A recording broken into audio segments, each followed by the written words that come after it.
Tu as toujours été comme ça, depuis que tu es enfant.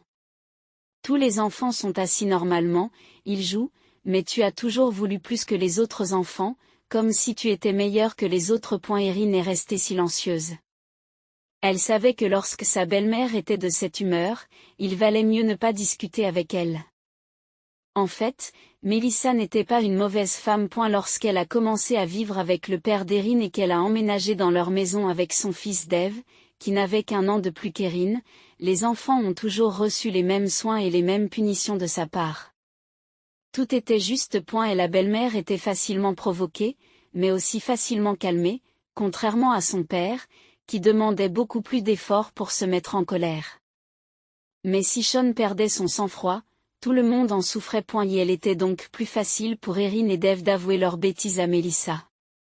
Bien sûr, elle se serra d'abord le cœur et commença à se lamenter. Cependant, après la légère punition, le mauvais comportement des enfants n'a plus jamais été mentionné. Mais lorsque la belle-mère a appris que sa belle-fille avait l'intention d'aller étudier en ville après l'école, elle n'a pas pu se calmer pendant longtemps. Le père, bien sûr, n'était pas enchanté non plus, mais comme d'habitude, il n'a pas exprimé ses sentiments. Melissa avait d'abord espéré qu'Erin reviendrait à la raison et resterait dans leur village natal, comme Dave l'avait fait. Mais contrairement à son demi-frère, la jeune fille a toujours su que sa place n'était pas là. Elle rêvait d'aller en ville et de devenir styliste ou designer. Erin ne savait pas vraiment comment s'appellerait son futur métier, mais elle était sûre qu'elle rendrait les gens beaux, comme sa mère. Elle ne se souvenait pas très bien de sa mère. Elle est partie quand Erin avait 7 ans. Mais à chaque fois que la jeune fille pensait à elle, l'image d'une fée lumineuse d'un conte de fées lui venait à l'esprit. De grands yeux bleus, des cheveux blonds, semblables à ceux d'Erin, une silhouette fine, une peau claire, une voix douce et un regard rêveur. Dans leur village, la mère d'Erin semblait être une créature d'un autre monde. Elle ne savait pas s'occuper du jardin ni nourrir les poules. Papa s'occupait de toutes les tâches ménagères, et parfois sa mère l'aidait. La femme n'aimait pas sa belle-fille, qui n'était pas du tout adaptée à la vie du village, et elle utilisait souvent des gros mots pour se souvenir du jour où son fils l'avait ramenée de la ville. Et la mère d'Erin n'aimait faire que 2 choses, chanter et coudre des vêtements. Erin a d'ailleurs conservé les robes confectionnées par les mains de sa mère durant son enfance. Malheureusement, quand Erin avait 7 ans, sa mère a disparu. Pendant longtemps, la petite fille n'a pas compris ce qui s'était passé. Elle demandait sans cesse à son père où était sa mère et quand elle reviendrait. Il restait silencieux. Finalement, sa grand-mère lui a donné une réponse. Elle t'a quitté et a couru vers la ville. Elle ne pouvait pas vivre ici. J'ai tout de suite dit à Sean qu'elle n'était pas à la hauteur. Elle n'avait rien à faire ici. J'espère que nous t'élèverons pour que tu deviennes quelqu'un de bien, pas comme ta mère bonne à rien. Peu après, elle a trouvé une seconde épouse à son fils. Une femme simple et frugale, expérimentée dans les affaires familiales. Voici Melissa. Elle a dit à Sean que c'était une femme bien. Elle a déjà donné naissance à son fils, enterré son mari, et pourtant elle gère très bien le foyer. Sean a obéi et ils se sont mariés.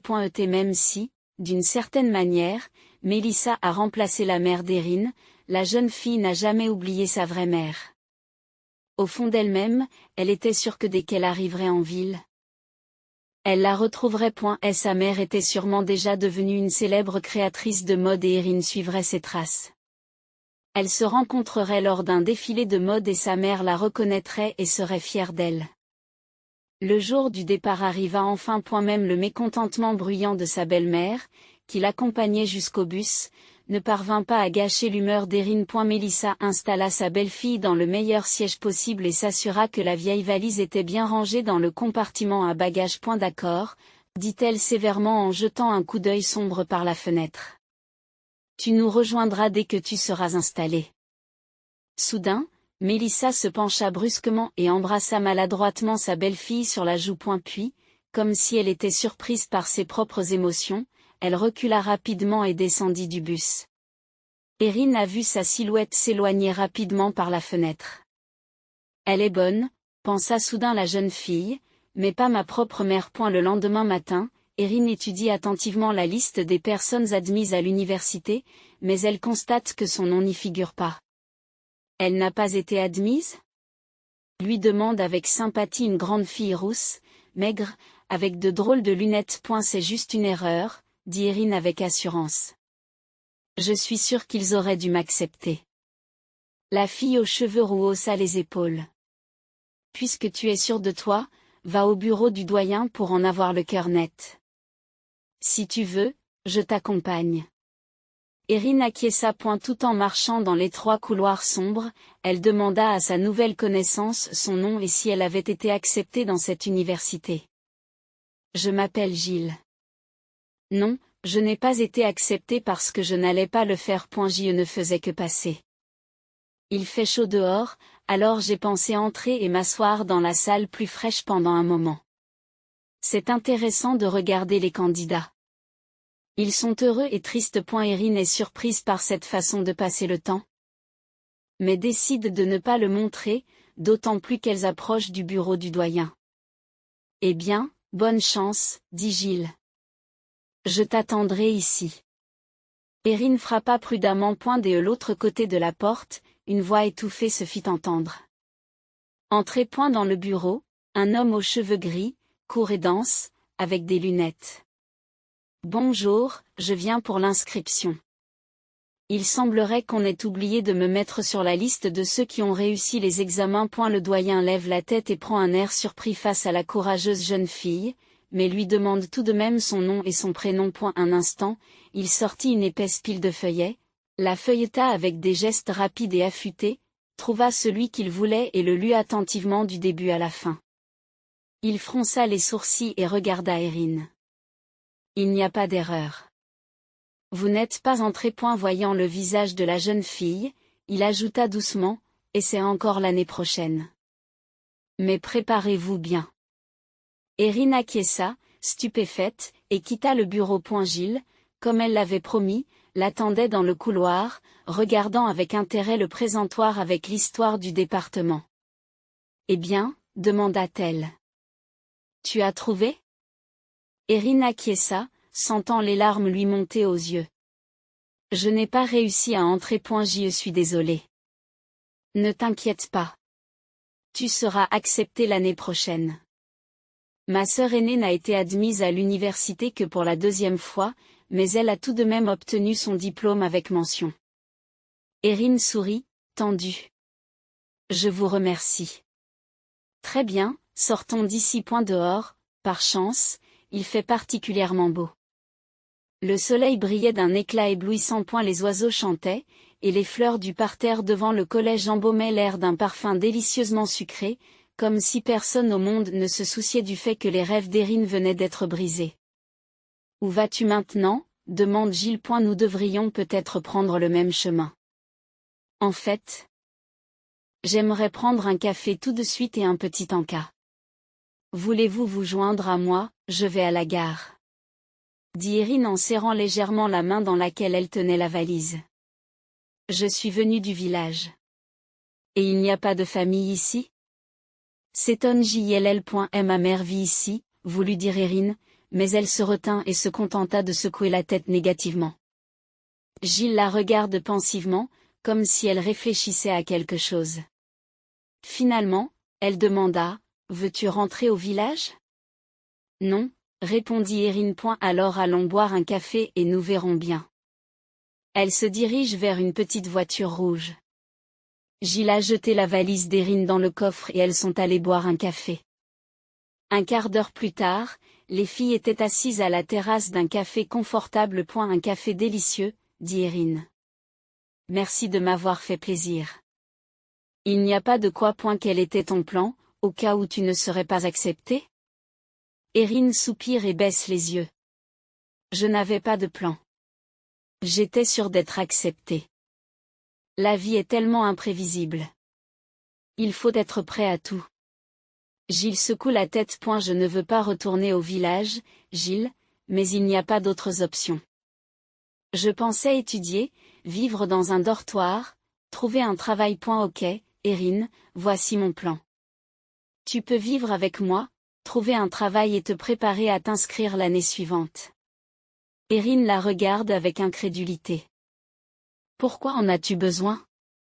Gilles a haussé ses épaules pâles et maigres couvertes de taches de rousseur et a répondu, pourquoi pas. Gilles vivait dans un grand appartement de 3 chambres au premier étage d'un vieil immeuble de 9 étages. Mais dès qu'Erin est entrée, elle a tout de suite ressenti une atmosphère chaleureuse. Dans la première pièce, il y avait un piano sur lequel étaient empilées des feuilles jaunies avec des notes. À côté de lui se trouvait une vieille chaise recouverte d'un cuir marron craquelé. En face de l'instrument, près du mur, il y avait un canapé et au-dessus, des étagères avec quelques cadres photos entrecoupés de vieux livres poussiéreux. Tes parents, demanda Erin. Gilles acquiesça et répondit, mon père est chanteur d'opéra. Et ma mère est diplomate, comme ma sœur aînée. Waouh, dit Erin, abasourdie. Gilles se contente de hausser les épaules. Et la deuxième chambre était celle de Gilles. Il y avait un grand lit, un grand placard en bois qui montait jusqu'au plafond et des étagères contenant de nombreuses poupées. Maman les ramenait de chaque voyage, expliqua Gilles. Erin se souvient qu'elle n'avait que 2 poupées lorsqu'elle était enfant. Et la première était un bébé chauve, que sa mère lui avait acheté à l'époque. La seconde était une poupée Barbie. Sa belle-mère la lui avait offerte à Noël. Gilles dit pensivement, tu vivras dans la 3e chambre. C'est un peu ma chambre d'amis. La 3e chambre était équipée d'un canapé pliant, d'une large commode trapue et sombre, d'un bureau et d'une chaise. Bon, mettez de l'ordre dans vos affaires pour l'instant. Prends la serviette et les draps dans la commode. Ne soyez pas timide. La salle de bain et les toilettes sont juste à droite de la porte d'entrée. Repose-toi. Vous avez peut-être besoin de dormir ou de vous allonger. Je vais faire ce que j'ai à faire. Puis nous irons à la maison de vacances de mon ami ce soir. Erin n'était jamais allée dans une maison de campagne, surtout si grande et si belle. L'immense maison en bois de 2 étages était remplie de jeunes gens et de jeunes filles joyeux, dont la plupart semblaient trop ivres et trop bruyants. Gilles se sentait à sa place dans cette société. Elle a présenté Erin à tout le monde, la présentant comme sa nouvelle amie et future créatrice de vêtements. Erin sourit timidement et souhaite disparaître. Prenant distraitement le gobelet de vin en plastique dans sa main, elle s'est écartée. Puis a vu la porte arrière de la cour s'ouvrir et s'est glissée à l'intérieur. Le calme régnait à l'extérieur. Il y avait un couple qui s'étreignait sur le banc près du porche, mais plus loin dans le jardin, où un belvédère blanc se dressait entre les arbres, il ne semblait y avoir personne. C'est là qu'Erin s'est rendue. Elle s'est assise sur un banc, a posé un verre de vin sur la balustrade et a fermé les yeux. Soudain, une voix masculine agréable se fit entendre au-dessus d'elle. Pourquoi une telle fée est-elle triste toute seule? Erin ouvrit les yeux et vit un grand et beau garçon. Je m'appelle Joshua. Pourquoi t'ennuies-tu? Demanda il. Moi, je m'appelle Erin. Je ne connais personne ici. Et puis, tout le monde boit beaucoup. Joshua haussa les sourcils et s'assit à côté d'elle. C'est beau ici, n'est-ce pas? dit-il. Oui, c'est magnifique. Erin acquiesce. Mais sous le regard de ses yeux sombres, elle se sentait à la fois chaude et froide. Elle voulait qu'il parte ou, au contraire, qu'il reste ici avec elle jusqu'au matin. Un mois passa. Gilles, lève-toi. Tu vas être en retard au travail. Erin frappa avec insistance à la porte de son ami. Personne ne répondit. Erin est donc entrée. Gilles dormait gentiment, la tête recouverte d'une couverture d'où ne dépassait que son talon gauche. Erin la chatouille. Gilles poussa un cri et jeta la couverture, s'asseyant sur le lit et s'essuyant malencontreusement les yeux. Comment as-tu obtenu autant de force, Erin? J'ai entendu dire que tu étais revenue dans la matinée. Tu es encore sortie avec Joshua? Tu n'en as pas eu assez de lui pendant un mois? Erin sourit d'un air gêné. Et tu as encore mangé jusqu'au matin, n'est-ce pas? Gilles s'est étiré et a répondu, eh bien, oui. Il m'a donné son nouveau roman à lire. Ce n'est encore qu'une ébauche, mais c'est déjà divertissant. Bon, prenons un petit déjeuner rapide. Je te déposerai au travail à l'heure. Ensuite, tu te laveras. dit Erin. Et j'ai préparé le petit déjeuner. Je vais mettre la table point dans la cuisine, Gilles demande, tu regrettes de travailler comme femme de ménage? Dis-le-moi et je te trouverai quelque chose de plus adapté à mon travail. Erin secoue la tête point non, j'aime tout. Et je peux y apprendre beaucoup de choses. Même en écoutant ma patronne crier sur ses assistantes point eh bien, si c'est le cas, je n'interviendrai pas dans ton processus d'apprentissage, plaisante Gilles. Un mois plus tard, lorsqu'Erin s'est réveillée dans l'appartement de sa nouvelle amie après un week-end passé à la maison de vacances, il lui est apparu clairement qu'elle devait chercher un emploi immédiatement. Bien que Gilles ait dit qu'elle n'avait pas à payer le logement, elle avait toujours besoin d'argent pour les courses, le transport et tout le reste. Mais qui embaucherait une jeune fille sans éducation? Pour une raison ou une autre, Erin s'est souvenue des paroles de sa belle-mère à ce moment-là. Mélissa avait dit ces mots à son fils, Dave, qui avait terminé ses études et ne savait pas où trouver du travail. Il y a du travail partout. Si tu veux trouver du travail, sors et regarde autour de toi. C'est précisément ce qu'a fait Erin. Elle s'est promenée pendant 2 heures pour explorer la ville, admirer les grands immeubles et les grands parcs verdoyants. Alors qu'elle était déjà fatiguée et qu'elle rentrait chez elle, ses yeux sont tombés sur une petite annonce sur la porte. Femme de ménage à plein temps recherchée dans la maison de couture de Cassandra. L'enseigne de la maison de couture de Cassandra était magnifique. Elle comportait d'énormes lettres blanches, élégantes et brillantes sur fond noir. Un haut porche de marbre blanc menait, par des portes transparentes, à un hall dont le plafond était orné de peintures de fleurs, de nuages, d'anges et de guerriers à cheval. Erin voulait tout examiner en détail, mais une voix féminine aiguë l'interrompit. Jeune fille, qui êtes-vous? Une femme élancée. Vêtue d'un chemisier blanc aéré et d'une jupe noire très serrée, s'approcha d'elle. Bonjour, dit Erin. Je suis là pour l'annonce. Avez-vous besoin d'une femme de ménage? Oui, mais nous avons des exigences très strictes. Ce n'est pas n'importe qui peut le faire, dit la femme en faisant signe à Erin de la suivre. Elles traversèrent ensemble le hall blanc comme neige, presque vide à l'exception des mannequins et des portants le long des murs. À un fond de la salle, il y avait une énorme table en bois empilée avec des morceaux de tissu coloré, des boutons de différentes formes et tailles, des broches, des ceintures, et bien d'autres choses encore. Derrière le bureau, un grand fauteuil en cuir noir accueillait une femme d'une 60aine d'années qui fumait. Elle avait des cheveux gris très courts et des yeux noirs attentifs qui scrutaient Erin de la tête aux pieds. Je suis prête à commencer à travailler aujourd'hui, dit Erin. Cassandra sourit. En fait, nous n'avons qu'une seule exigence. Nettoyez bien et faites ce qu'on vous dit. L'essentiel est d'être indispensable. Une souris calme et travailleuse. Je peux le faire, dit Erin avec assurance. Cassandra regarde son assistante. Les arbres, vous l'avez entendu? Engagez cette fille. Elle tira une bouffée de sa cigarette et rangea quelques dessins et photos dans un dossier en cuir noir. Allons-y, murmurèrent les arbres à Erin, en bougeant à peine les lèvres. Et c'est ainsi que la jeune fille, arrivée du village il y a quelques jours à peine, devint femme de ménage dans l'une des meilleures maisons de couture de la ville. Ce n'est qu'après avoir tout vu de l'intérieur qu'Erin s'est rendu compte à quel point son idée du style, de la mode et de la création de vêtements était différente de la réalité. Elle a compris pourquoi elle n'avait pas été acceptée dans une école de mode. Erin s'est strictement conformée aux exigences de Cassandra. À savoir être aussi silencieuse que l'eau et aussi basse que l'herbe. Elle essuyait silencieusement les miroirs, époussetait et ramassait les chutes de tissu, tout en captant chaque mot de sa patronne. Elle essayait de mémoriser chaque image créée dans le studio, et bien qu'elle travaillât du matin au soir tous les jours, elle ne se sentait jamais fatiguée, d'autant plus que Joshua l'emmenait en sortie le soir. Erin n'avait jamais rencontré quelqu'un comme Joshua.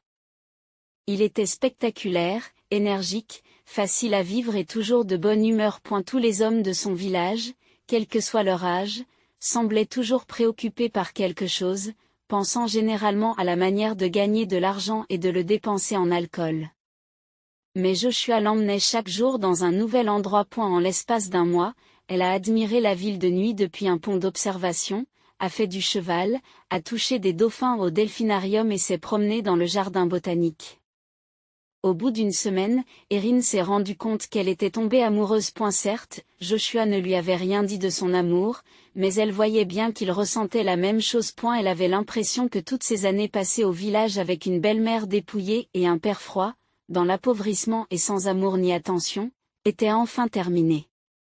Désormais, tout irait bien dans sa vie. En plus de son travail et de ses réunions avec Joshua, Erin s'est préparée avec diligence à son inscription. Elle commence à étudier tous les manuels qui lui tombent sous la main. Un jour, elle s'est approchée prudemment de l'actrice et Timothy a exprimé son désir d'en savoir plus sur la mode et le style.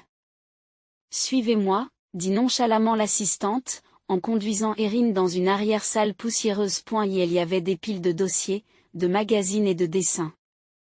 Ce sont les archives de notre maison de couture. Il faut les étudier, les mémoriser, expliqua-t-elle.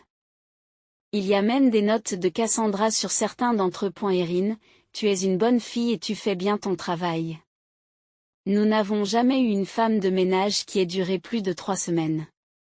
Je vois que tu saisis chaque mot que dit Cassandra. Et c'est vrai. Erin a décidé d'avouer. Moi aussi, je veux être styliste et je compte aller à l'université l'année prochaine pour essayer. Dit l'actrice d'un ton pensif. Qu'est-ce qu'il y a à dire?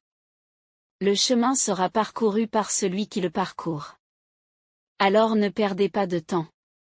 Apprenez tout depuis les bases, perfectionnez votre dessin et passez à nos archives. Erin ne s'était jamais sentie aussi heureuse. Le lendemain était son jour de congé. Joshua avait promis de venir la chercher le soir et de lui faire une surprise. Le matin, elle n'avait pas envie de se lever.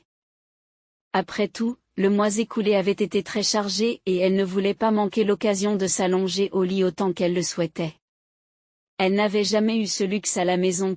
Sa belle-mère les réveillait toujours, Dave et elle, de bonne heure, et leur confiait des tâches à accomplir. Erin se souvient encore qu'elle avait passé toute la matinée à préparer des boulettes la veille de son anniversaire. Le genre de boulettes lui donnait la nausée. Et la jeune fille ouvrit les yeux et se débarrassa enfin du sommeil. Puis Erin se leva d'un bond et courut à la salle de bain. Gilles, dit-elle indignée à son amie en entrant dans la cuisine. Je sens depuis la chambre que ces œufs sont avariés. Pourquoi les fais-tu frire? Gilles lève les yeux de son livre, surprise, et s'approche de la poêle en la reniflant. Je les ai achetés hier.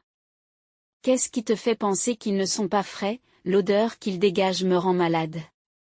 Erin ouvrit la fenêtre en grand et l'air frais lui fit du bien. Gilles fronce les sourcils. C'est intéressant. Faites un test. S'il vous plaît. Prenez-le sur mon étagère dans la salle de bain. Erin regarda son amie avec surprise, mais suivit immédiatement sa suggestion. Un peu plus tard, alors que Gilles avait déjà mis le petit déjeuner dans les assiettes, Erin revint dans la cuisine. 2 bandes, dit-elle, stupéfaite. C'est impressionnant. Je ne sais pas quoi dire. Cela dépend si vous vous y attendez ou non. Je ne m'y attendais pas, admit Erin honnêtement, mais je suis contente. Et je pense que Joshua sera content aussi. Très bien, alors. Gilles applaudit son ami. Et maintenant, femme enceinte, prenons notre petit déjeuner. Toute la journée, Erin a marché de bonne humeur. La nouvelle était inattendue pour elle, mais il s'est avéré que c'est ainsi que les choses doivent se passer. Je dois le dire à mon père et à ma belle-mère. Pensa Erin, et à ce moment-là, elle se souvint qu'elle ne leur avait toujours pas dit qu'elle n'était pas allée à l'université. Elle se sentit honteuse. Comment avait-elle pu oublier de les appeler? Son père devait penser qu'elle était devenue prétentieuse ou qu'elle s'était enfuie comme sa mère. Elle se souvint aussi que Mélissa l'avait embrassée et lui avait dit de l'appeler plus souvent. Bon, au moins, elle avait une histoire à raconter. Elle avait un travail, elle se préparait activement à s'inscrire, elle avait une fiancée et elle aurait un enfant. Le soir, Joshua est en retard. Il était censé venir la chercher il y a une demi-heure. Appelez-le, dit Gilles. Et si sa voiture tombait en panne, je n'ai pas son numéro de téléphone, dit Erin. Qu'est-ce que tu veux dire? Gilles ne la croit pas, pensant qu'elle a mal entendu. Je ne sais pas, je n'ai pas demandé son numéro. Nous nous sommes vus presque tous les jours et nous avons convenu à l'avance de la date de notre prochaine rencontre. Et pendant la journée, il est au travail, donc il n'y a pas assez de temps pour parler, explique Erin. Où travaille-t-il? Vous le savez, non. Ok. Quel est son nom de famille? Je n'ai pas demandé, répond Erin, presque en pleurs. Gilles s'est approché de son ami et l'a serré dans ses bras. Attendons demain. S'il ne se montre pas, allons chez lui. Erin fait le tour de la pièce. Gilles, et s'il lui arrivait malheur? Erin, rien n'a pu lui arriver. Alors on attend demain et on va chez lui. Cette nuit-là, Erin ne dormit presque pas. Des images de Joshua ayant eu un accident, ayant été attaqué par des voyous, où la corde de l'ascenseur s'étant rompue, défilaient dans son esprit. Elle dormit quelques heures et se réveilla tôt, complètement épuisée. Elle frappa prudemment à la porte de Gilles. Erin, on est dimanche, il est 8 heures du matin. Il faut dormir au moins 1 heure de plus. Allons-y, s'il vous plaît. Je n'en peux plus. Ok, Gilles s'étire en dormant et regarde son ami inquiète. Je ne peux pas dire non à une femme enceinte. Erin frappait désespérément à la porte de l'appartement de Joshua, mais personne n'ouvrait. Elle n'avait pas quitté le bouton de la sonnette depuis 5 minutes. Gilles se tenait à proximité, de plus en plus sombre. Je pense que nous devrions appeler la police, dit Erin. Et s'il est allongé sur le sol, inconscient? Eh bien, oui, dit Gilles d'un ton étrangement incolore. À ce moment-là, la porte de l'appartement d'en face s'est ouverte. Qu'est-ce que c'est que tout ce bruit au petit matin? Demanda la femme endormie d'une 40aine d'années, vêtue d'un peignoir, mécontente. Je suis désolée, lui répond Erin. Nous sommes juste inquiètes parce que la personne qui vit ici ne veut pas ouvrir la porte. Nous avons peur qu'il lui soit arrivé quelque chose de grave. Pourquoi le cherchez-vous ici? Demande la voisine encore plus mécontente. Et elle a déménagé hier. Il est parti avec ses bagages. Ce n'était pas son appartement? Gilles est terrifié. Non, bien sûr que non. Il a dû le louer pendant 1 an. Dit Gilles. Merci. Partons, Erin. Elle prend fermement le coude d'Erin et l'entraîne vers l'ascenseur. Je ne comprends rien, dit Erin alors qu'elle rentre chez elle. Comment a-t-il pu partir sans rien dire? Gilles serra les lèvres l'une contre l'autre, serrant le volant encore plus fort. On aurait dit qu'elle luttait contre elle-même pendant un moment, mais elle finit par dire, Erin, je suis désolée d'avoir à te dire cela, mais je ne pense pas qu'il y ait quoi que ce soit de mal avec Joshua. Et elle ne s'est servie de toi que lorsque cela l'arrangeait, et maintenant il est apparemment passé à autre chose et à d'autres femmes. Comment peux-tu dire ça de lui? Gilles s'interrompt brusquement et se gare. Elle se tourne vers son amie et la regarde. Erin, réveille-toi. Tu crois que c'est normal de sortir avec quelqu'un pendant 1 mois et de ne rien savoir sur lui? Pas de nom de famille, pas de lieu de travail, pas de numéro de téléphone? Tu crois que c'est arrivé par hasard? Erin reste silencieuse. Gilles voit des larmes couler sur les joues de la jeune fille. Toute sa colère s'est soudain évanouie. Je suis désolée, dit-elle. Je ne voulais pas te faire de mal. Je ne veux pas que tu vives dans l'illusion et que tu lui trouves des excuses. Les larmes continuèrent à couler et son esprit était vide. Étrangement, à ce moment-là, Erin ne ressentait aucune douleur.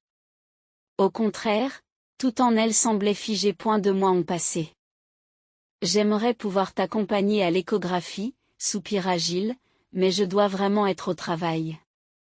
Ne t'inquiète pas, je me sens bien, et il n'y a que 4 arrêts de bus pour aller au travail. Dit Erin en s'efforçant de boutonner sa veste. À eu fait, comment ton patron a-t-il réagi à ta grossesse? Demande Gilles en terminant son café. Erin pousse un soupir. Cassandra ne le sait pas encore. Je ne pense pas qu'elle voie plus loin que les vêtements. Et elle ne prête certainement pas attention à une femme de ménage. Les arbres par contre ont leurs soupçons. Je suppose que je peux le cacher d'une manière ou d'une autre pendant encore 1 mois ou 2. Et puis c'est tout. J'ai peur qu'il me licencie s'il le découvre. C'est illégal, alors ne vous inquiétez pas. S'ils essaient quoi que ce soit, je les dénoncerai à l'inspection du travail. Et n'oublie pas, je te l'ai dit plusieurs fois, tu peux vivre avec moi aussi longtemps que tu le souhaites, même si tu ne travailles pas, tu n'es pas obligé de retourner dans ce village. Tu l'as dit à tes parents? Je leur ai seulement dit que je n'avais pas été admis à l'université et que j'avais un travail. Et eux, grondés, t'ont rappelé? Curieusement, non, dit Erin en riant. En fait, ma belle-mère a répondu. Je ne sais pas ce que mon père pense vraiment. Mais elle m'a dit de ne pas m'énerver et que je pourrais certainement m'inscrire l'année prochaine. C'est vraiment étrange, pour être honnête. Peut-être que tu lui as manqué et qu'elle a réalisé à quel point il est difficile de gérer le foyer sans aide. J'aimerais rencontrer ta famille, mais plus tard. Erin sourit à son amie et se mit au travail. C'est ce jour-là qu'elle s'est rendue compte que son patron avait remarqué son changement d'apparence, même si Erin essayait de le cacher. À la fin de la journée de travail, Cassandra la rattrape dans son bureau. Elle va probablement me renvoyer. Pensa Erin en essuyant ses mains moites sur son pantalon. Cassandra, comme d'habitude, fumait et regardait les croquis étalés sur la table devant elle. Assieds-toi, Erin, dit-elle en désignant la chaise à côté d'elle. Erin s'assit, en essayant de rentrer son ventre le plus possible, même si ce n'était plus possible. Laquelle, demanda Cassandra en faisant glisser 2 photos vers elle. Pour la vitrine? Oui, elle sera placée au centre. Sur d'elle, Erin désigna la photo de gauche. Pourquoi? Demande Cassandra. Elle est plus vivante. Et la deuxième image semble décontractée, mais celle-ci reflète la collection sur laquelle vous avez travaillé. Erin a hésité une seconde. Puis a poursuivi. Et je pense aussi que cela crée une sorte d'atmosphère de Nouvel An. Les gens la regarderont et sentiront immédiatement que les vacances approchent. Dit Cassandra d'un air pensif, en regardant à nouveau la photo. Ce n'est pas mal. Au fait, je t'ai fait venir ici pour une bonne raison. Seriez-vous intéressé par une évolution vers un poste d'assistante junior? Erin fut surprise de voir qu'elle regardait sa patronne, mais Cassandra semblait tout à fait sérieuse. Bien sûr, répondit Erin. Super, ne soyez pas surprise. L'actrice m'a parlé de vos projets dans le monde de la mode. Je ne suis pas aveugle moi-même. Je vois bien que tu ne rates pas un seul mot. Et d'ailleurs, bientôt, tu ne pourras plus laver les sols avec ton ventre. Alors tu sais, demanda Erin avec surprise. Ma chérie, soupire Cassandra. Je suis vieille, c'est sûr, mais je ne suis pas encore aveugle. Tu ne vas pas me virer? Demanda Erin avec prudence. As-tu seulement écouté ce que je t'ai dit? Oui, mais, alors c'est tout. Retournez à votre travail maintenant. Cassandra ouvrit brusquement le dossier de croquis et focalisa son regard dessus. Erin savait déjà qu'il valait mieux ne pas approcher sa patronne dans ces moments-là. Elle se leva prudemment, murmura un merci et partit. Plus tard dans la soirée, Erin attendit le bus à l'arrêt. Elle marchait d'un pied sur l'autre pour se réchauffer. Il n'y avait qu'une seule dame âgée à l'arrêt de bus. Bien qu'Erin n'aime pas regarder les étrangers, cette femme a attiré son attention. Elle portait un long manteau de laine à carreaux rouges et tenait dans son bras un gros chat noir qui observait attentivement Erin avec ses grands yeux verts. Le bus arriva enfin et Erin et la vieille femme montèrent à bord. Paiement à l'entrée. Le chauffeur poussa un cri aigu, ce qui faillit faire tomber le sac de la jeune fille. Erin paya, passa et s'assit sur le premier siège du bus vide. Et la femme âgée s'arrêta dans l'allée. Installa le chat confortablement et commença à chercher quelque chose dans un petit sac à main noire orné de perles. Dépêchez-vous, s'il vous plaît, demanda le chauffeur impatient. Un instant, répondit poliment la vieille dame, il y a une pièce quelque part là-dedans. Le chauffeur poussa un grand soupir de défi. La vieille dame fouilla son sac avec encore plus de diligence, tandis que le chat miaulait d'un air malheureux. Prenez-la, dit Erin en tendant l'argent au chauffeur. Celui-ci grommela mais ne dit rien.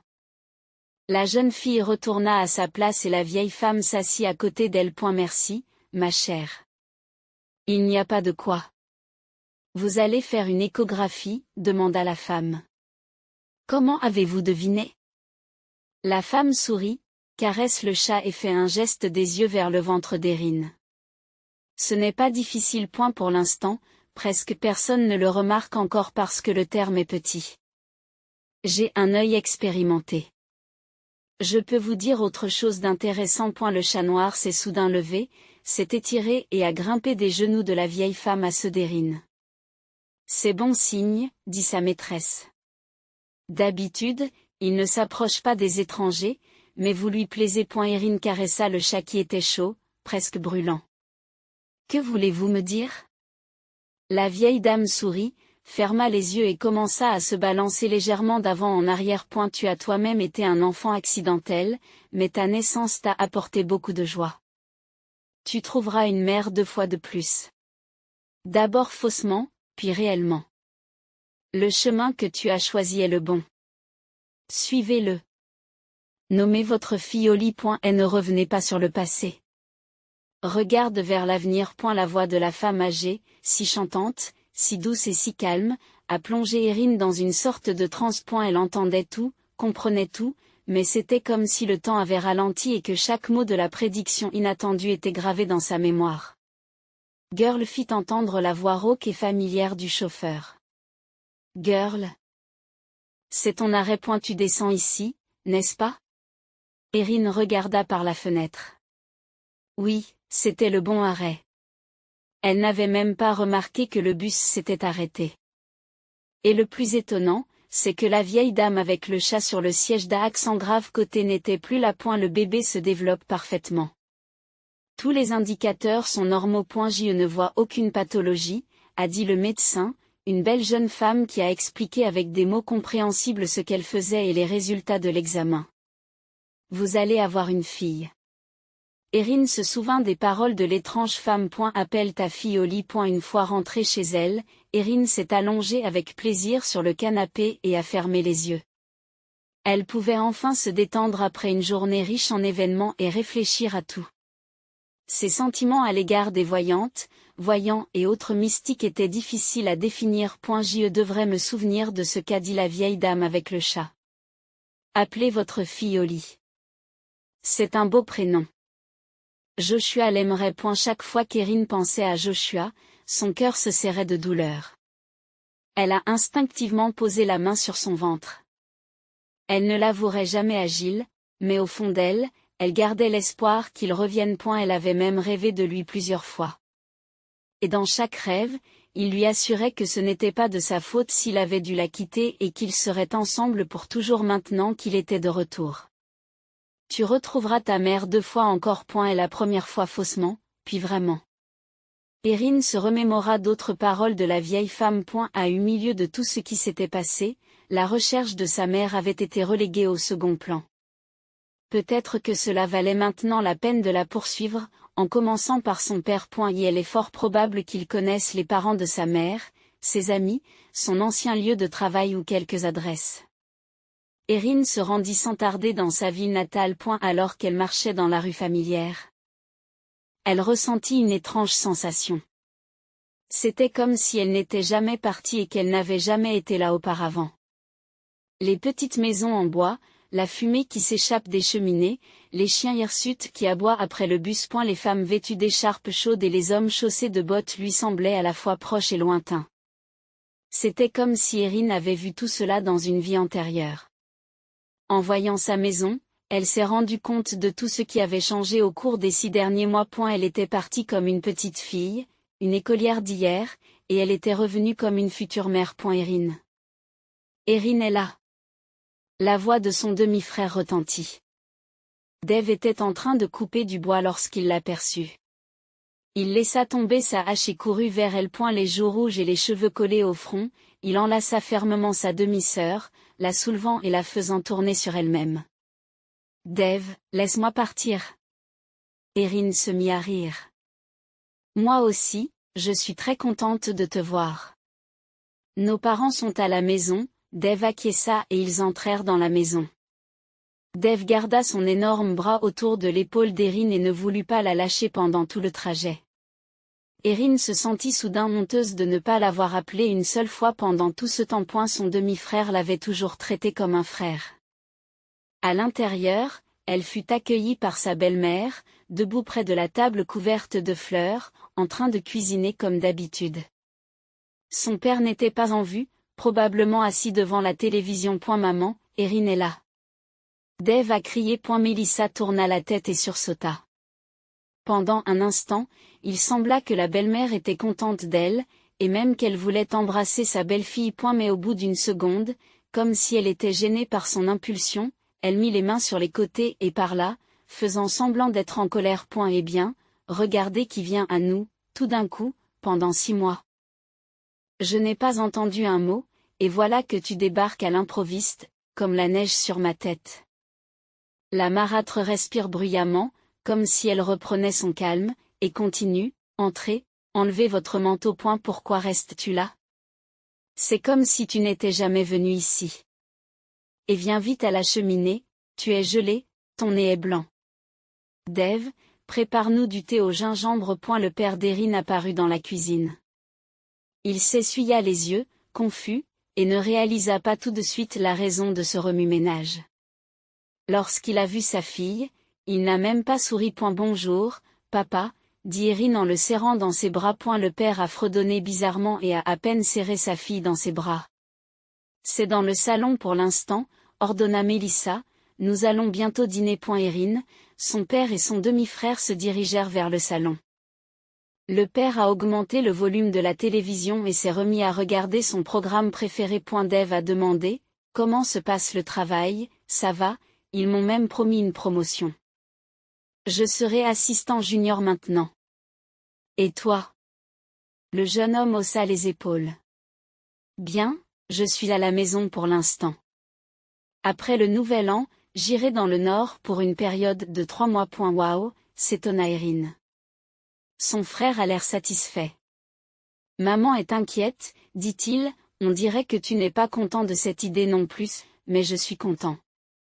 Je vais gagner de l'argent et je pourrai enfin voir le monde en dehors de notre ville natale. Erin réalisa soudain que Dave n'était probablement jamais allé plus loin que leur village. Elle décida d'annoncer sa grossesse à sa belle-mère le lendemain, d'autant plus que Mélissa l'avait regardée avec méfiance la veille. Chaque membre de la famille réagit différemment à la nouvelle. Dave était heureux de devenir un oncle. La belle-mère a sursauté et a dit « Oh mon Dieu, je le savais ». Le père s'est simplement levé et est sorti. Dave a calmé Erin d'un signe de tête et a suivi son beau-père. Ce n'est rien, dit Mélissa. Il reprendra ses esprits. Pour l'instant, il est juste un peu choqué, bien sûr. Erin a soudain réalisé qu'elle pouvait profiter de l'impact de sa nouvelle pour parler à sa belle-mère. Mélissa, commença-t-elle timidement, mon père t'a-t-il déjà parlé de ma mère? Sa belle-mère la regarda en fronçant les sourcils et répondit, oui, quand nous avons commencé à communiquer, s'il te plaît, dis-moi tout ce que tu sais. Ce n'est pas comme s'il allait me le dire un jour, et je suis une adulte. J'ai le droit de savoir. Et la belle-mère regarde le ventre et le flanc d'Erin. D'accord, tu vas bientôt être mère toi aussi. Ce n'est pas bon pour toi de porter tout ce poids avec ta propre mère pendant tant d'années. Erin sentit son cœur s'emballer. Était-elle vraiment sur le point de découvrir ce qui était arrivé à sa mère? Je ne connais pas tous les détails, commença Mélissa. Sean me l'a dit une fois, quand il était ivre, et c'était il y a longtemps.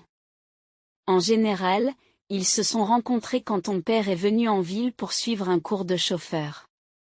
Il a tout de suite semblé apprécier ta mère. Sean a dit qu'il ne comprenait pas pourquoi elle faisait attention à lui.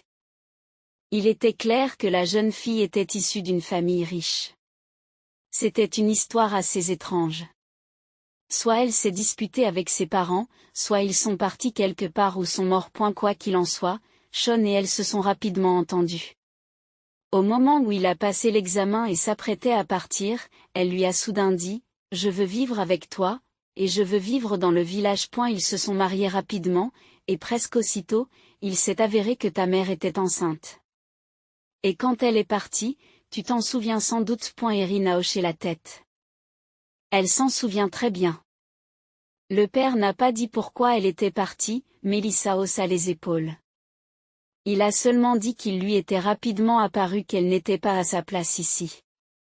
Au début, Sean espérait que sa femme s'adapterait à la vie du village. Il s'est même chargé de toutes les tâches ménagères et s'est assis avec vous quand il le pouvait point, mais non, ta mère avait le mal du pays. C'était comme si rien ne lui plaisait. Même pas moi, dit Erin à voix basse. Mélissa tendit la main comme si elle voulait caresser Erin, mais la retira à mi-chemin. Sean a dit qu'elle t'aimait point, c'est pour cela qu'elle a vécu avec lui pendant tant d'années. Mais son état s'aggravait de jour en jour. Il savait qu'un jour elle partirait.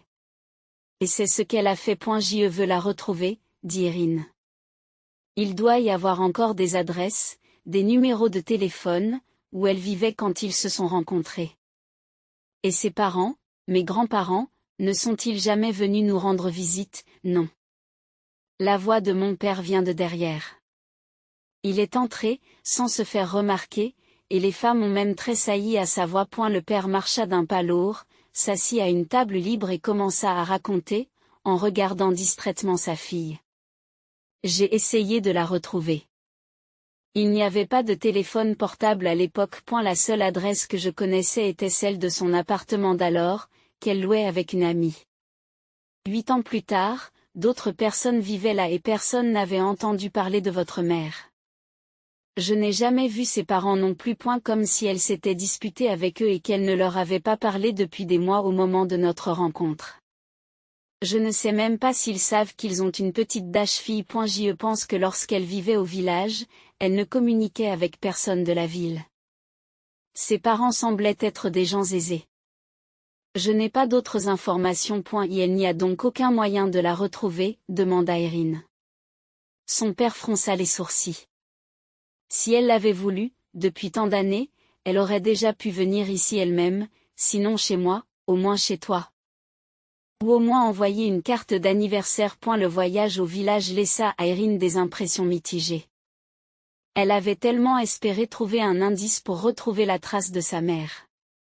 Et même si elle détestait l'admettre, les paroles de son père l'avaient profondément blessée. Et sa mère avait sûrement pu lui rendre visite pendant toutes ces années. Et comme elle ne l'avait pas fait, elle ne voulait pas la voir. Enfin, elle aurait bientôt une fille à elle, et Erin s'occuperait d'elle. Dis-moi, comment s'est passé ton voyage? Lui demande Gilles. Après avoir écouté la longue histoire de son amie, elle soupire. Qu'est-ce qu'il y a à dire? Je crois que ton père a raison. Et vraiment, tu as beaucoup d'autres choses à faire maintenant. Il y a une promotion qui se prépare au travail, n'est-ce pas? Oui, sourit Erin, car l'idée du travail était agréable. Bien sûr, cela ne s'appelle qu'une belle assistante junior. En fait, il n'y aura presque pas de différence de salaire. Oui, et le travail consistera principalement à apporter et à servir. Tu vas tout réussir, dit Gilles avec confiance. Tu seras un peu plus proche de ton rêve. Ce n'est pas comme frotter des planchers. Tu as raison, comme toujours. Dans l'ensemble, je suis contente de tout. Joshua me manque parfois. Erin regarda Gilles, sachant qu'elle serait malheureuse à l'évocation de son fiancé raté, mais elle suggéra soudain. J'ai réfléchi. Peut-être devrions-nous demander à mes connaissances. Ceux qui étaient au chalet d'été quand vous vous êtes rencontrés. Quelqu'un a dû l'amener là. Vous devez connaître un de ses proches. Ou un ami, peut-être ses parents, ses frères ou sœurs. Non, Gilles. Je pensais la même chose. Mais il est comme ma mère. S'il l'avait voulu, il m'aurait contacté depuis longtemps. Alors quand je le trouverai, qu'est-ce que je lui dirai? Bonjour, Joshua. Tu es une crapule. C'est notre fille. Paye la pension alimentaire. Erin a secoué la tête. Il n'en est pas question. Holly est ma fille. Je ne veux pas qu'il ait des droits sur elle. Je l'élèverai moi-même. Si elle demande qui est son père, je lui dirai tout ce que je sais. Gilles soupire. D'accord, c'est à toi de décider. Je t'aiderai du mieux que je pourrai. Le temps passe. Un jour, au travail, L'actrice s'est approchée d'Erin et lui a demandé, « Erin, quelle est la date de ton accouchement ?» « Vers le début du mois de mai, » répondit la jeune fille.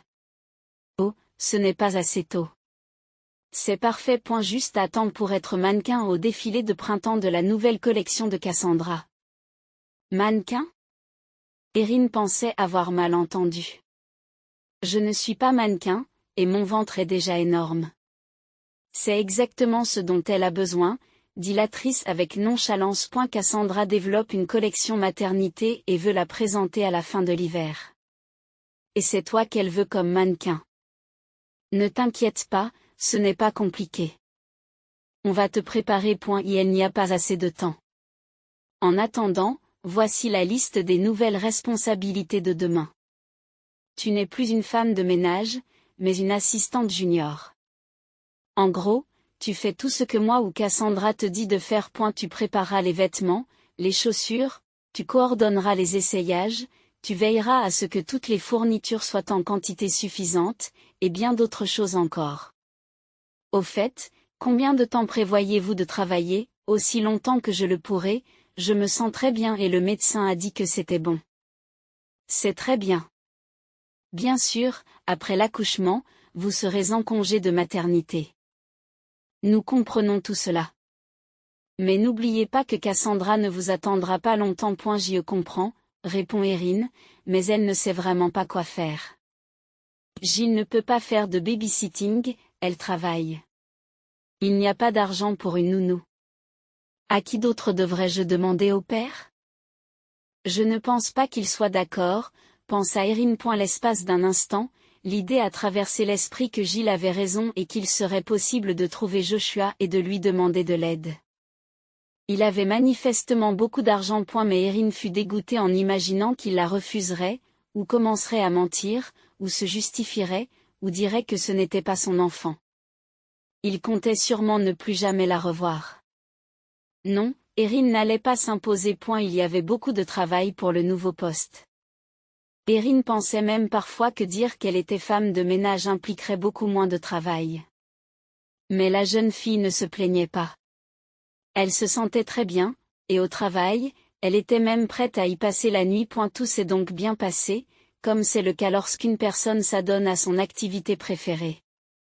Bien sûr, la grossesse a apporté son lot d'ajustements. Il fallait consulter des médecins, suivre des cours pour femmes enceintes, acheter des objets et des meubles nécessaires au futur bébé, sans oublier la préparation de l'inscription. Un soir, les amies étaient assises devant la télévision, regardant une vieille comédie romantique et mangeant des glaces directement dans les grands bacs en plastique. Erin demande à Jill, « C'est pas bizarre pour toi?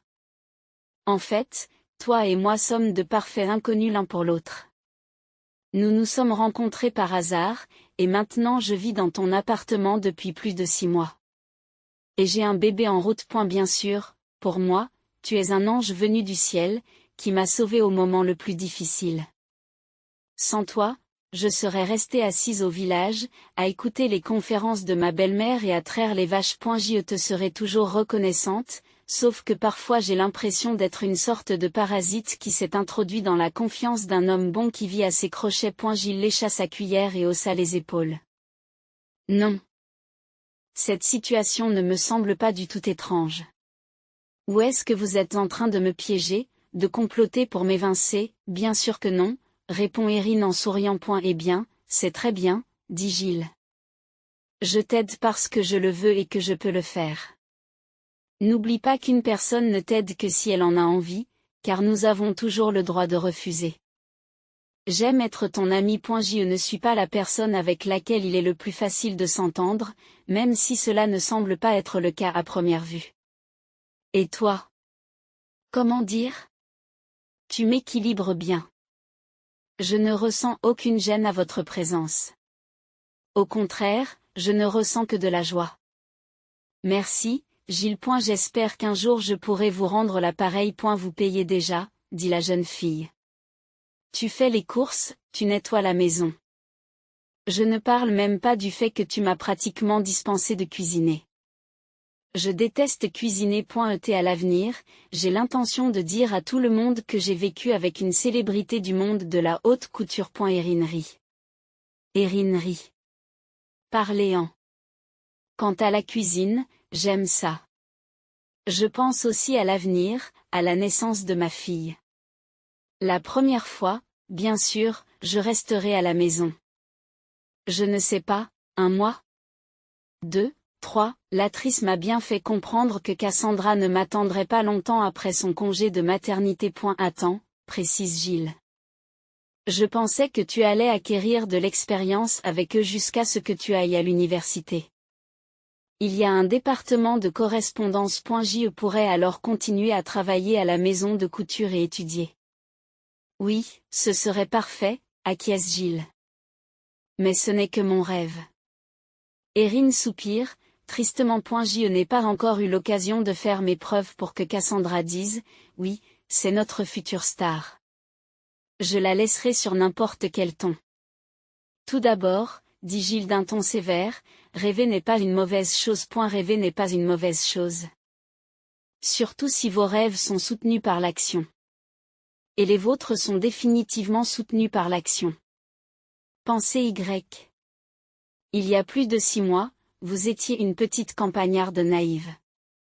Je suis désolée, mais c'était le cas. Aujourd'hui, vous êtes une future maman jeune et confiante qui travaille dans la maison de couture la plus en vogue de la ville.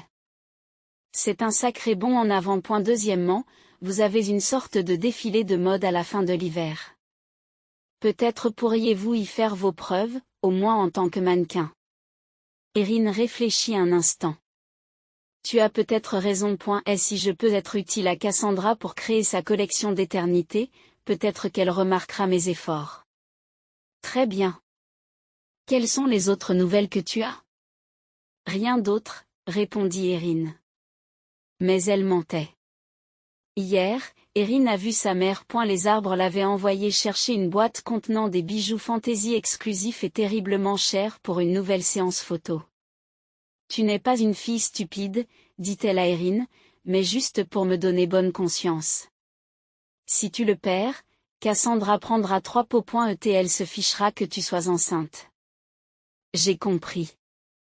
Erin acquiesça. Et la précieuse cargaison devait être récupérée dans un centre commercial de luxe. Les représentants de la marque y avaient un bureau. Erin n'était jamais venue ici auparavant, et elle était curieuse de voir les boutiques de luxe, l'élégante fontaine du premier étage, les clientes joliment habillées. Elle avait l'habitude de penser que toutes les femmes riches s'habillaient avec beaucoup de style, mais elle se rendait compte que seules 2 femmes sur 10 semblaient habillées avec goût. Erin prit la boîte sans problème et décida de descendre par le grand ascenseur transparent. L'ascenseur se déplaçait lentement et s'arrêtait à chaque étage, ce qui lui permettait d'observer un peu plus le nouveau monde de la richesse qui s'offrait à eux. À au 7e étage, toute une ribambelle de très jeunes filles entrèrent. Toutes avec de nombreux sacs. Erin se plaqua contre la paroi arrière transparente de l'ascenseur, et se tourna face à elle pour continuer ses observations. Soudain, une femme attira son attention. Elle sortait d'une boutique, accompagnée de 2 grands hommes en noir, presque identiques, visiblement des agents de sécurité. La femme portait une robe blanche légère. Ses luxueux cheveux blonds tombaient facilement sur ses épaules, et ses grands yeux bleus regardaient au loin, pensifs. Erin la reconnut immédiatement. C'était sa mère. Bien qu'elle ne l'ait pas vue depuis plus de 10 ans, elle n'avait pas changé. Le cœur d'Erin battait la chamade, ses jambes se dérobaient et elle faillit laisser tomber la précieuse boîte. L'ascenseur passa tout près de l'endroit où l'éblouissante beauté en blanc se tenait avec ses gardes.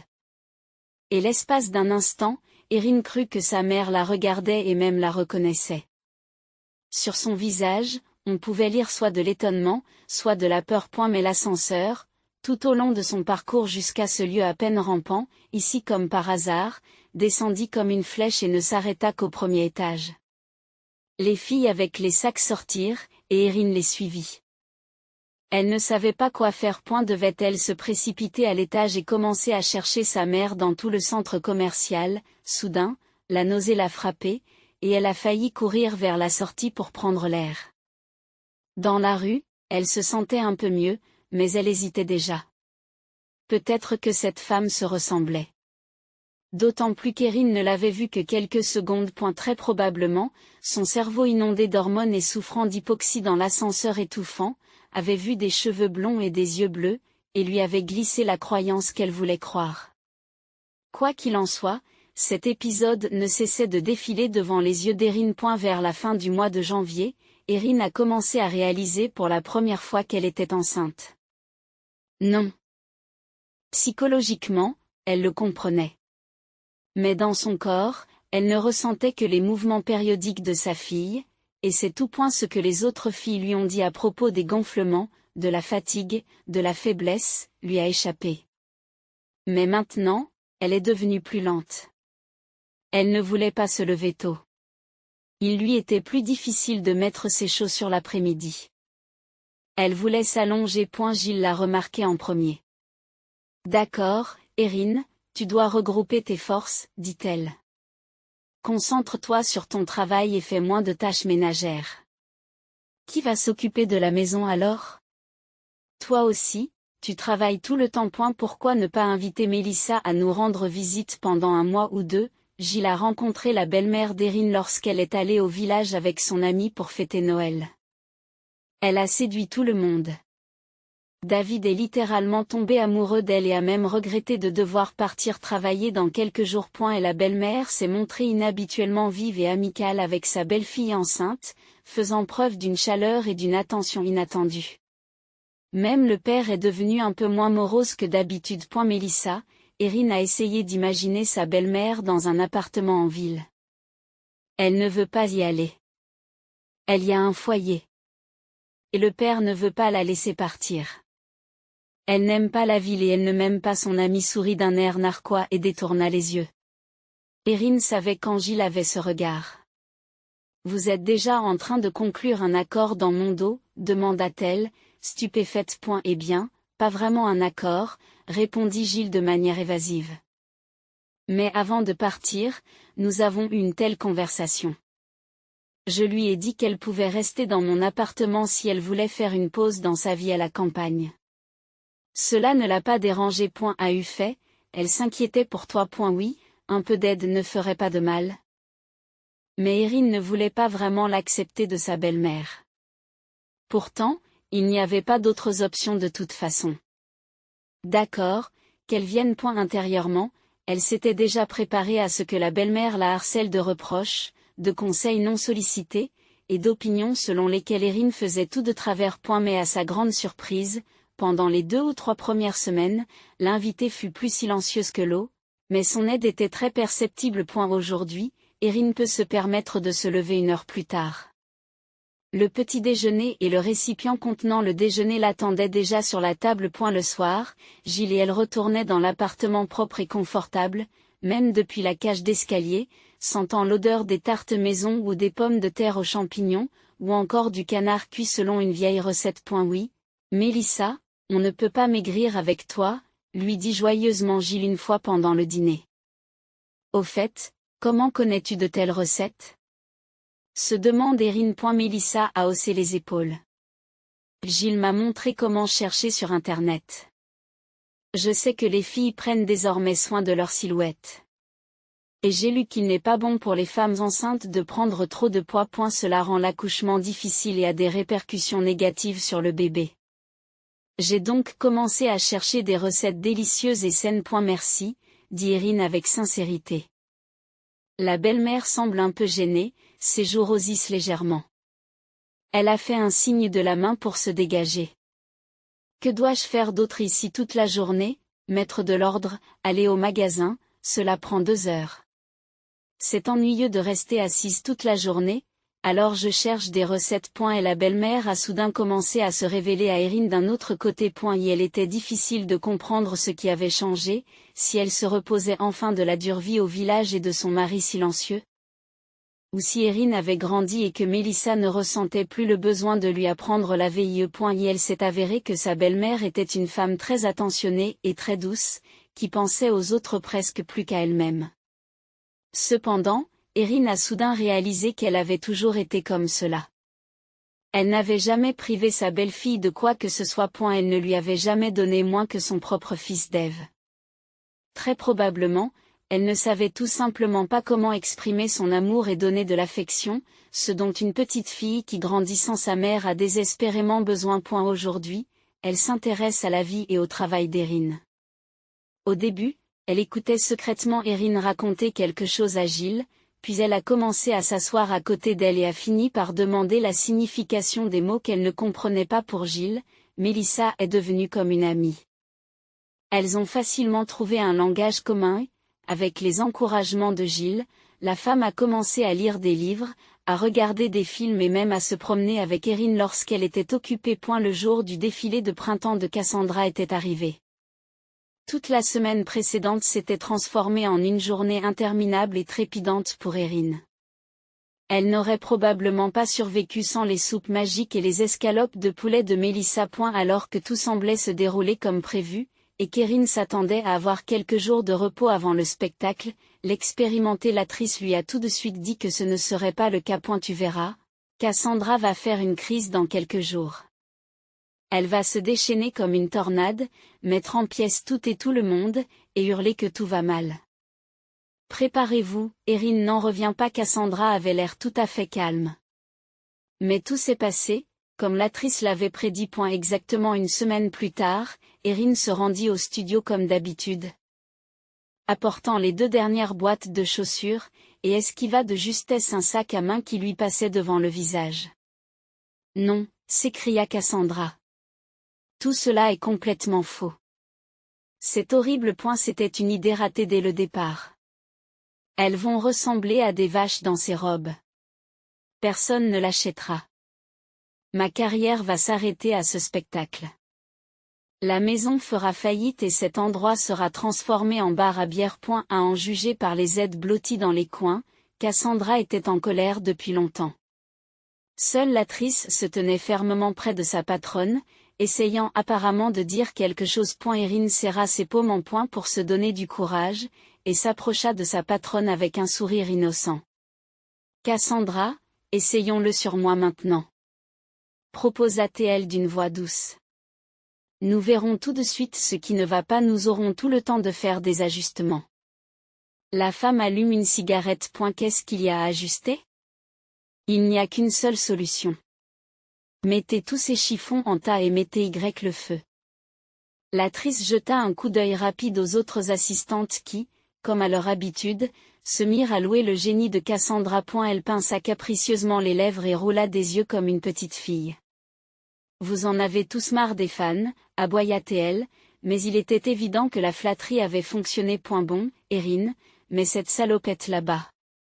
Alors qu'Erin se changeait et descendait la passerelle improvisée, le visage de Cassandra devint encore plus sombre que d'habitude.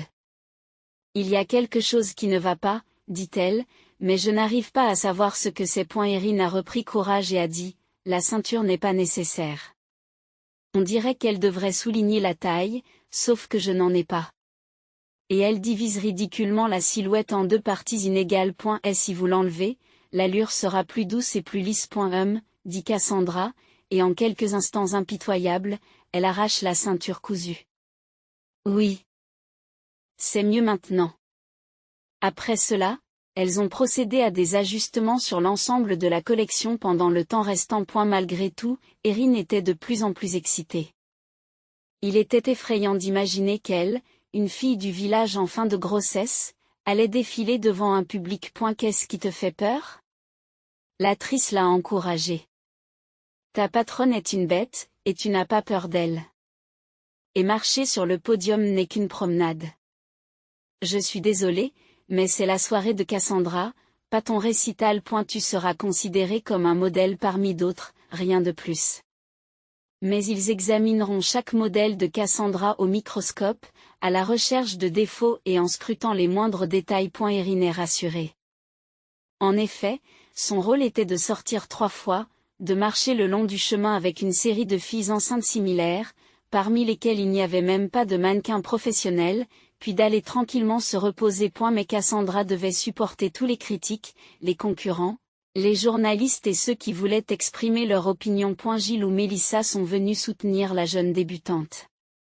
Pour les remercier, Erin a préparé elle-même leur tenue pour le spectacle. Gilles portait une longue robe vert émeraude qui mettait en valeur ses cheveux roux bouclés, et sa belle-mère portait un élégant pantalon de tailleur beige clair. Elle s'était même redressé le dos, et personne ne penserait désormais que cette femme avait vécu au village toute sa vie. Erin ne se souvenait même pas de sa première apparition. Les cheveux devant ses yeux se confondaient en un grand flou, et elle se contentait d'enjamber machinalement ses pieds et de maintenir un sourire exercé sur son visage. Lorsqu'elle est arrivée en coulisses, l'actrice l'a serrée fort dans ses bras. Erin, tu es une fille intelligente. C'était merveilleux. Vite, on se change pour la deuxième marche. Et la deuxième fois était déjà un peu plus calme. Elle repéra même Gilles et sa belle-mère. Au troisième rang, du regard et leur souris. En même temps, un vague malaise s'empara d'elle. Erin n'en comprenait pas la cause. Elle n'avait pas mal au ventre, donc ce n'était certainement pas lié au bébé. Elle avait l'impression d'avoir vu quelque chose. Mais qu'est-ce que c'est, Erin? Change de vêtements rapidement. Tu clôtures le spectacle. Lui cria l'actrice. Pour la troisième fois, même si elle était la dernière à partir, Erin était absolument confiante. Le spectacle était presque terminé, et à en juger par le visage satisfait de Cassandra, tout s'était bien passé. Et la réaction du public montrait clairement qu'il appréciait tout. Le regard d'Erin se porta sur le premier rang, et elle faillit trébucher en voyant une blonde fragile dans une robe noire éblouissante. C'est elle. Il n'y avait plus de doute possible. Et sa mère la regarde en face. Erin ne réalisa pas comment elle ne s'était pas évanouie ou n'avait pas tout laissé tomber pour courir vers elle dès la sortie de scène.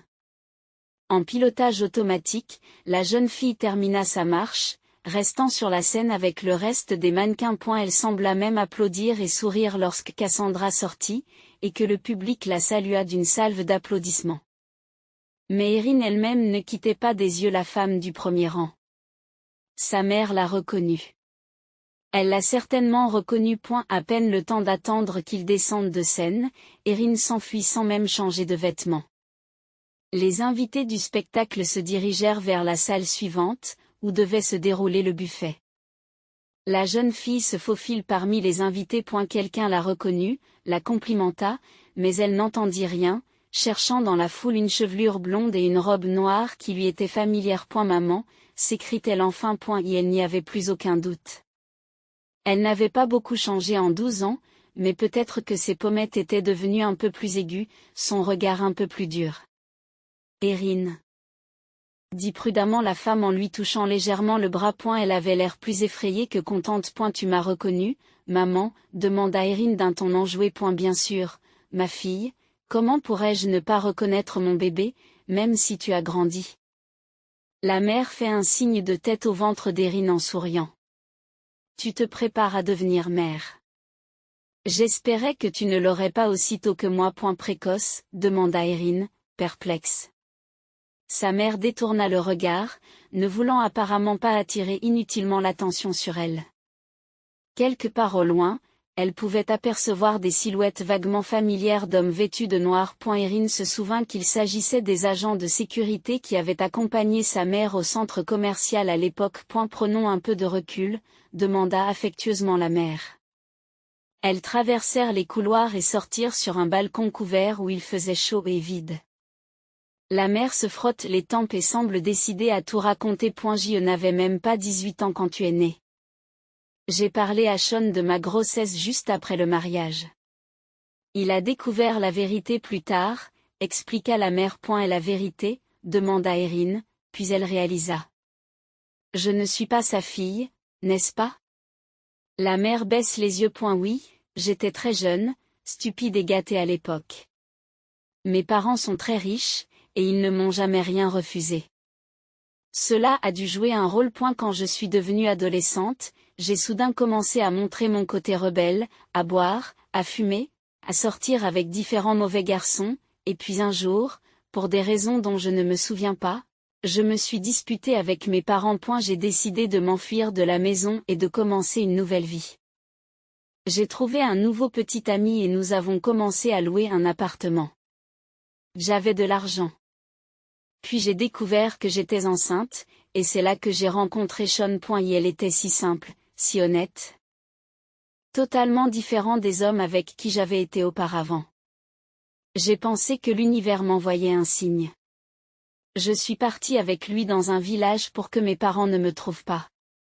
Nous nous sommes mariés et tu es né.et ensuite, demanda Erin d'une voix complètement sèche.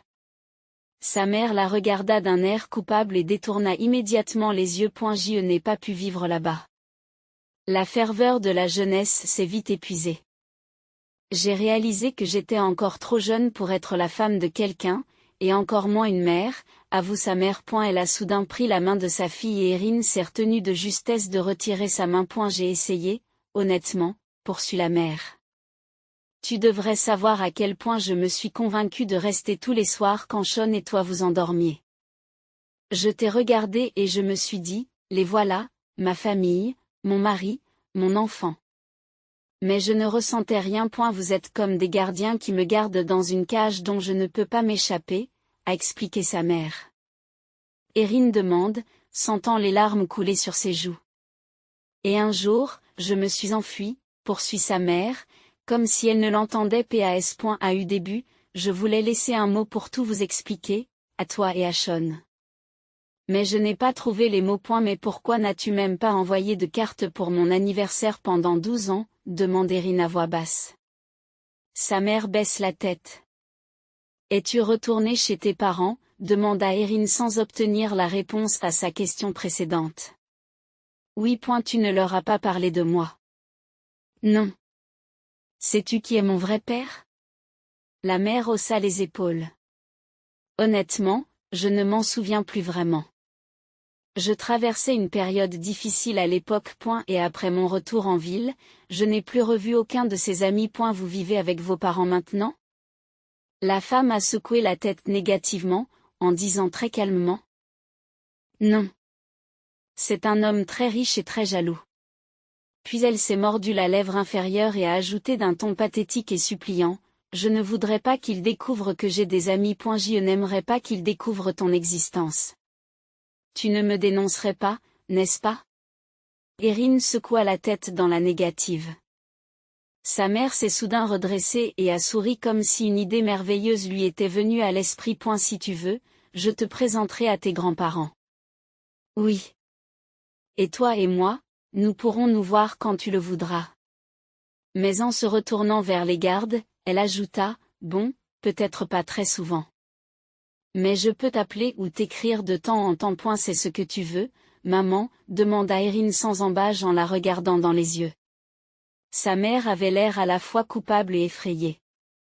Erin s'est soudain rendu compte que sa mère n'était pas du tout heureuse de la voir. Peut-être qu'au début, elle était heureuse parce qu'elle pensait qu'elle allait se débarrasser du fardeau de la culpabilité qui pesait sur ses épaules depuis tant d'années. Mais maintenant, elle semblait plus effrayée par ce que son nouveau mari riche penserait d'elle. Erin détourna le regard et remarqua sa belle-mère à travers la porte vitrée du balcon. Mélissa semblait la chercher, l'air anxieux. Soudain, Mélissa tourna la tête et leurs regards se croisèrent, soulageant le visage de sa belle-mère. Erin se rappela alors qu'elle avait 11 ans et qu'elle avait attrapé la grippe. Sa température était montée à 40 degrés et sa belle-mère était restée à ses côtés pendant 3 jours, l'essuyant inlassablement avec une serviette mouillée, lui donnant des boissons et des bouillons à la framboise.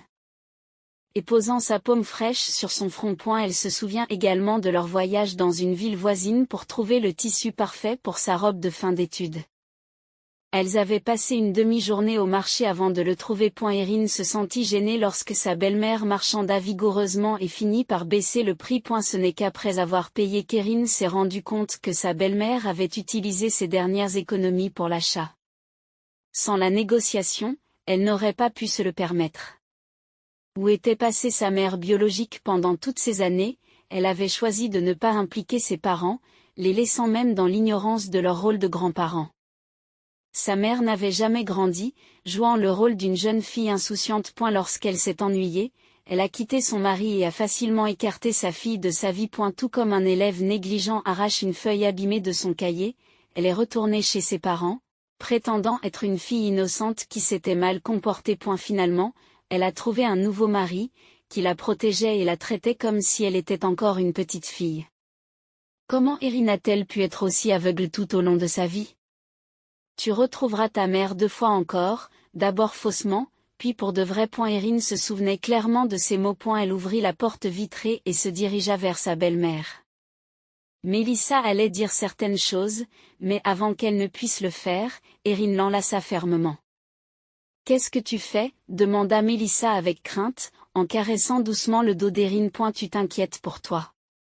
Tu parlais à quelqu'un. » « Qui était-ce ?»« Personne. » répondit fermement Erin. « Personne.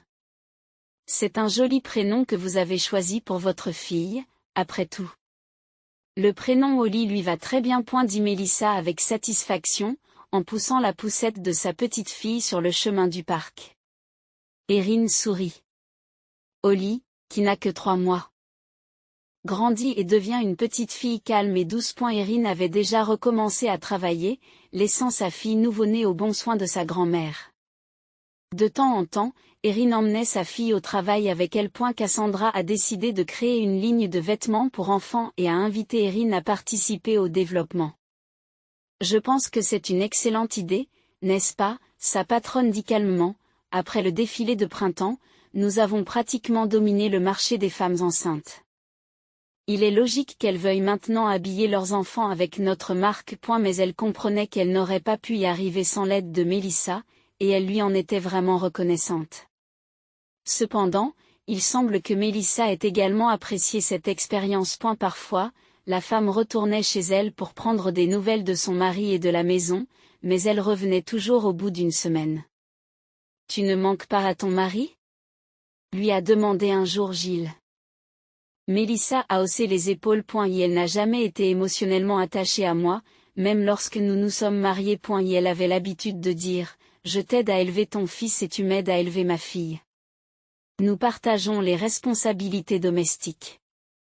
C'est tout ce qu'est notre amour. » Je suis certaine que je ne lui manque pas en ville. Mélissa se sentait mieux et aimait se promener avec Erin et sa petite fille dans le parc. Un jour, une femme a admiré une belle Mercedes noire de l'autre côté de la rue. Erin l'a regardée et a eu un frisson. Et la voiture lui semblait étrangement familière. Un instant plus tard, un grand et bel homme aux yeux sombres et perçants sortit de la Mercedes, accompagné d'une brune aux longues jambes vêtue d'une robe courte. Erin le reconnaît instantanément, mais à sa grande surprise, elle ne ressent plus rien pour Joshua. Elle ne revenait pas sur le passé. Regarde vers l'avenir. Elle se souvint des paroles de la vieille dame. Elle sourit. Se détourna de la voiture et poussa la poussette plus loin dans le parc.